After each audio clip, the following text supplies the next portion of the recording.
Oh, she's staying on there. Look at her. Look at that queen. September 24th, Northeast Ohio. This right here is beekeeping.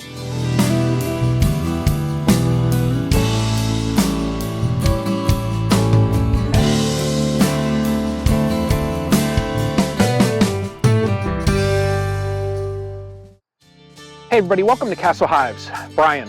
So what I want to do today, now there's a product that I want to talk about, but we'll get to that. But what I want to do today is I want to check the little split that we see here, okay? A little Apimaye 7-frame nuke.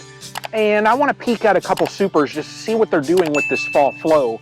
But what I want to talk about is a product that I have right here, and it's my HiveAlive liquid. Now, if anybody has been watching me, you know I love this stuff. I have not seen colonies with the strength that these colonies are before I had used this. Now, I have a sheet of paper here, and this is from HiveAlive, and it just breaks down a couple of the benefits. Now, right now, and there was a recent video from Dara going down some of those benefits also, but right now is the best time to feed it. When you feed this syrup now, basically they will have the benefits of HiveAlive throughout the winter. So you'll end up, and I'm reading right here so I do not get this wrong, decrease in nosema spores in the syrup versus fondant or spraying. Feeding HiveAlive in syrup now means that you have two actions, basically. So makes the bees stronger and healthier, and they will store it in the comb. So it breaks down those spore walls and pathogens like nosema, chalk brood, foul brood, so that they don't build up over the winter. That is so key. These bees here, they're going to be cooped up for several months when our winter hits. So by having HiveAlive inside of here, helping against nosema, chalk brood, foul broods, huge. Fondant, though, is very handy. It's a great way to make sure that colonies have a source food over winter, they say. Now, I know that for a proven fact because when I put fondant on these colonies, they will take that fondant over the stores that they have. And like I say, it's almost like they want the ice cream and the dessert over like their roast that they have stored down here. So they really love that fondant. Now, I'll say this. So if you are going to purchase liquid to get that into your fall feed, you only need, now it comes like this right here will feed, this is a 500 ml, okay? And you only need 2 teaspoons per gallon of syrup. So just a small amount of this goes a very long way. Now when you do buy this, you want to make sure that you shake the heck out of it. Give it a good mix, okay? Make sure that that's, nice and mixed, and then 2 teaspoons per gallon, and put it on your colonies. Your colonies will love it. Ideally, all syrup fed should have HiveAlive added.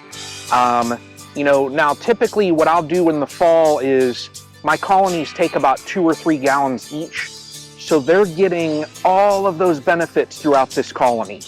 This product, I swear by this stuff I do, and I'm not doing it just to, I'll throw a little link down here, Brian 10 saves you 10%.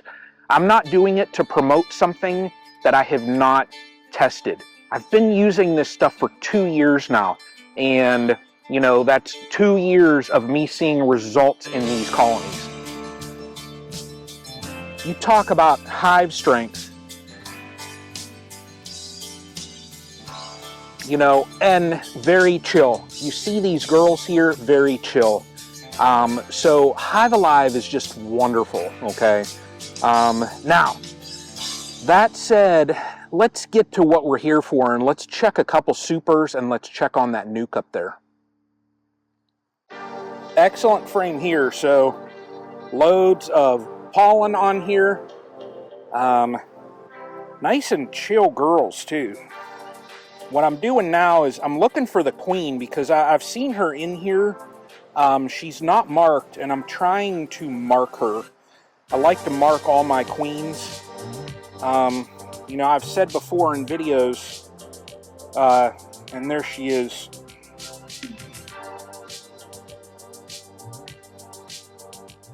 Now, I have my queen in this cage here, and we can see her right there, okay? This one-handed queen catcher, now I'll say, you want to make sure you shake your pen up, okay, when you're going to mark, and then just dab it on some other surfaces. That way you don't get a big old, you know, glob on your queen. And when you take her, you can see her right here, and all that you do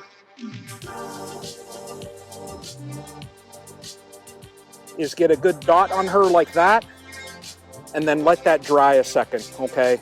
So we see her in there, and she is marked. Beautiful, beautiful looking queen, very dark. You know, when you're working bees and you have a very chill colony like this, it just, you really appreciate that. So kudos out there to, you know, any of the queen breeders, and I only deal with 2, you know, that have these chill bees like this. It's just kudos to all of you gentlemen, so, and ladies out there. But let's get her back in. Now, typically all that I do for this is, watch this. Open up that gate, and there she goes. And she went straight down in. So we're going to close this colony up.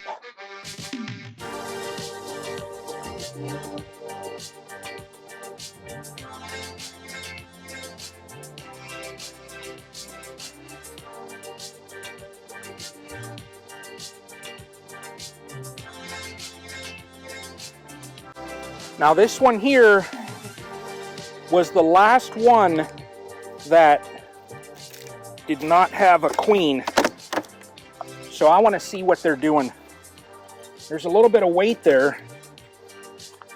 So if I see brood, then I know that this colony made a queen. Well, my last colony, and look at that. Look at that. So they managed to make a queen. That is excellent. If you look in there, that is all new larvae. And that is what we want. This time of year, it is so key to make sure that your queens have adequate space to lay, because this is going to be your winter force. My queen rate dial is now green with a 2023 queen. Awesome. So what we've seen here is that the nuke coming along nice. All the others, they're storing a little bit of nectar. Not as much as what I might have wanted, but it's not up to me. So looking down, I can see all my dials there are green. Up front here, green, green. So we're sitting good right now. But that's just the inspection for right now. Not much to do. Now in another week or two, like I said, these supers will all be coming off, and I'll be adding on a 2-to-1 sugar syrup. You want it a little thicker with HiveAlive in it. So that's where we're sitting at. Northeast Ohio beekeeping, ending of September. So you all take care. Appreciate you watching, and until the next one.